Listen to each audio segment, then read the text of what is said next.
Fred. I'm Tatiana. My name is Ty, and today we'll be talking about quantum dot on chip lasers. The current situation and problems. As you may know, we've been using silicon chip and metal circuit to transfer data. Although this is what we're using right now, it is very limiting in some way. So our research and the improvement that we can make on this research will definitely help on the following reason. The first is the cost efficiency. With this research, we are trying to basically, so with this, we will cut down all the material used on building circuits. The second will be data flow. Instead of using electricity, we'll be using light, and because in light we have many different kinds of wavelengths that they don't interfere with each other, we can put all this into one single circuit. Number three is eco-friendly. It will be cutting down the energy used on resistive heating, so we don't have to waste all the energy on cooling all the system and all the circuits combined. So what are semiconductors? Briefly, are just material that turn light into electricity or the other way around, electricity into light. For example, solar panel are components that turn light into electricity, and lasers are to the other way around, turn electricity into light. And for the background, as you may know, this is only one kind of electricity, but with light, like I said before, they have many different kinds of wavelength, and we can combine all of them into one single circuit instead of many different circuits like electricity does. And on the graph on the left, we can see all kinds of wavelengths such as radio, microwave, infrared, ultraviolet, and X-ray, and how they behave as a wavelength. And over there, we just have data being transferred. So to be able to send light with silicon semiconductors, first we need to unprocess silicon chip. Next, we would have to use certain acids to etch trenches within the chip. And after that is done, we would use laser quality gallium arsenide to be grown inside the trenches within the silicon chip. And then we'll place gallium arsenide quantum dots grown on the gallium arsenide. We cannot grow quantum dots on the silicon because, there has not been methods yet to grow gallium arsenide quantum dots on silicon, so we grow gallium arsenide quantum dots on gallium arsenide.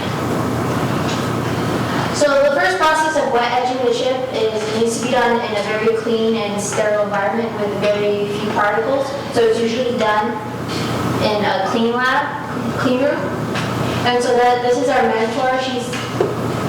She's about to etch the chip in hydrofluoric acid because hydrofluoric acid is able to cut through the silicon.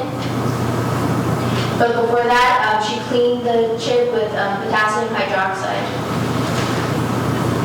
And so after we create these etches within the chip, we have to make sure that the etches are of quality. So we use a scanning electron microscope to see the trenches. So you put a sample in the vacuum within the microscope, and the electrons hit the sample, and the electrons get scattered off of the sample, and then the detector sees the electrons, it captures the electrons, and it's able to produce an image. It's sort of like taking an image that you use a flash on. The light hits the object and the light bounces back and you're able to get the image. So this is a STM photo of our chip. This is the edge of the chip. And we have, these are our trenches. They're roughly 1.1 microns wide. And so we need these just to grow the gallium, to put the layers of the gallium arsenide. So then after we do this, we also use atomic force microscopy, which is AFM, and we use this, we put force on top of on the chip, and we measure how much force is being pushed back, and that can be translated to giving us the different heights within the chip to make sure that the trenches are uniform with the height difference. And so once it's determined that the trenches are pretty uniform, then we fill the trenches with gallium arsenide. So we need this gallium arsenide to grow the quantum dots. So the gallium arsenide and this is being filled to be roughly level with the silicon.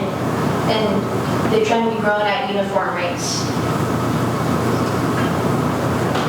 So as far as growing quantum dots, we use an MBE, molecular beam epitaxy, and we basically put our sample in a very low vacuum chamber, and to roughly describe what it does, it basically coats in thin layers the substance we're trying to put onto the sample, and depending on the time, temperature, and pressure we use, we get different types of characteristics of gallium arsenide quantum dots, and that determines the wavelength we're going to get. This is an image that we have using AFM of the quantum dots that we grew. As you can see, these quantum dots are pretty uniform. We are trying to optimize it to get them all uniform to dial in the wavelengths we want to send data. And this picture represents that we have come pretty close to it, and it is valuable data for what we are studying. And from there, we measure the electronic and photo-optic qualities of the quantum dots using a process called Photoluminescent Spectroscopy. And that is basically a microscope that takes a super cooled laser to optimize the laser's energy, goes through an optical system like a lens, and it hits our sample, and it reflects off the sample through another system of lenses and gets measured through a spectrometer that measures things like the wavelength of the quantum dots and the intensity of the light they give off, and the data that we get is displayed to us on the computer. And we want to study this essentially because we are trying to dial in, again, specific wavelengths for these quantum dots to be able to send data on particular wavelengths. And this is some data that we have captured using photoluminescent spectroscopy, and it's a gallium arsenide quantum dot which shows that the wavelength is just about at 1300 nanometers. And that is the desired wavelength that we want because it is the telecommunication standard of sending data, because it has little noise and it's just shown to have optimal results. And we're not completely at 1300, but we are very close. So this data supports the hypothesis that this can be used to optimize data transfer. So in conclusion, gallium arsenide quantum dot growing process is still being modified. So 1300 is still one of the desired wavelengths that are required that are needed to be advanced. So as this technology develops and this research is being made, reliable, replicable results are needed in order for it to transfer into industry. One of the possible applications by sponsors could be done by Raytheon. It's a military technology. It often requires large processing power in order to send large amounts of classified information that needs to be sent. Another one you may be familiar with is Intel, which use consumer products which would benefit from energy efficiency. So the next time your laptop sears your legs, rest easy that quantum dot technology is coming to a PC near you.